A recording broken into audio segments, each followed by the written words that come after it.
ನ್ಯಾಯ ನೀತಿ ಯಾವಾಗ ನೆಲೆ ಕಳ್ಕೊಳ್ಳುತ್ತೋ, ಜನರ ಕೂಗು ಯಾವಾಗ ಮುಗಿಲು ಮುಟ್ಟುತ್ತೋ, ಅಧರ್ಮದ ಬಾವುಟ ಯಾವಾಗ ಹಾರಾಡುತ್ತೋ, ನ್ಯಾಯ ನೀತಿ ಕಾಪಾಡೋಕೆ, ಧರ್ಮದ ಪತಾಕೆನ ಎತ್ತಿ ಹಿಡಿಯೋಕೆ ಆವಾಗ ಅವನು ಬಂದೇ ಬರ್ತಾನೆ. ನಾನು ವಸಂತ ಗಿಳಿಯಾರಿ.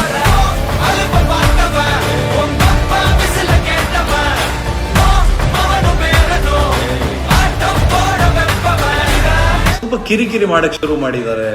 ಫೋನ್ ಮಾಡಿ ನೀನೇನ್ ವಿಡಿಯೋ ಬಿಡ್ತೀನಿ ನೋಡ್ತೀವಿ ನಾವು, ಹಂಗೆ ಹಿಂಗೆ. ಅದು ಕಾಮನ್. ಅದ್ರ ಬಗ್ಗೆ ಏನು ಭಯಗೊಳ್ಳುವಂತದ್ದಾಗ್ಲಿ, ಅದನ್ನ ಬೆದರಿಕೆ ಕರೆಗಳು ಅಂತ ಕನ್ಸಿಡರ್ ಮಾಡೋದಾಗ್ಲಿ ನಮ್ಮ ಜೀವಮಾನದಲ್ಲಿ ಇಲ್ಲ. ಮತ್ತೆ ಯಾವನಿಗೂ ಹೆದರ್ಕೊಳ್ಳಲ್ಲ.